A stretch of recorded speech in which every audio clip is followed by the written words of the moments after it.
Gulf దేశమైన Saudi Arabia ఊహించని సంతోషాన్ని పొందుతోంది. సౌదీ ఎడారి ప్రాంతమనే సంగతి తెలిసిందే. వర్షాల్లేక అల్లాడిపోతున్న కరువు నేల 110 ఫారెన్హీట్ డిగ్రీల ఉష్ణోగ్రత నమోదయ్యే దుబాయ్లో వర్షపాతం కేవలం 127 మిల్లీమీటర్లు. యుఏఈలోని అన్ని నగరాల్లో దాదాపు ఇదే పరిస్థితి. దీని దృష్టిలో పెట్టుకునే యుఏఈ గత ఏడాదే ఒక బృహత్తర ప్రాజెక్టును ప్రతిష్టాత్మకంగా చేపట్టింది. ఎడారి రాజ్యంలో వర్షాలను కురిపించే మేఘాలను సృష్టించడానికి భారీ పర్వత నిర్మాణానికి శ్రీకారం చుట్టింది.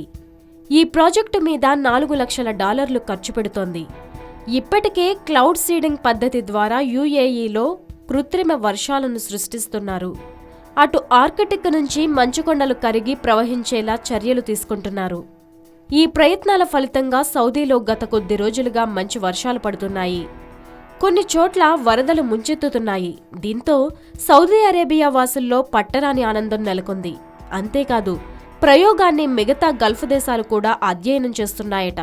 తమ ఇలాకాలోనూ ఇదే రీతిలో మేఘమదనం చేయాలని చాలా దేశాలు సౌదీని సంప్రదిస్తున్నట్లు చెప్తున్నారు.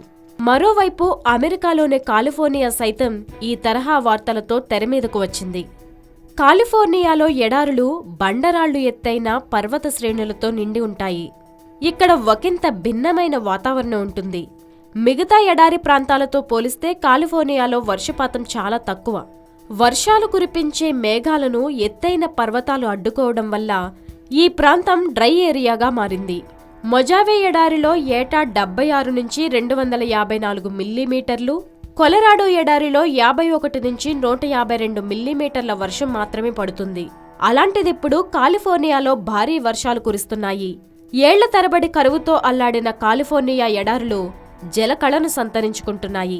70 ఏళ్ల తర్వాత తొలిసారి ఓవర్విల్లే డ్యాం నిండుకుండలా మారింది.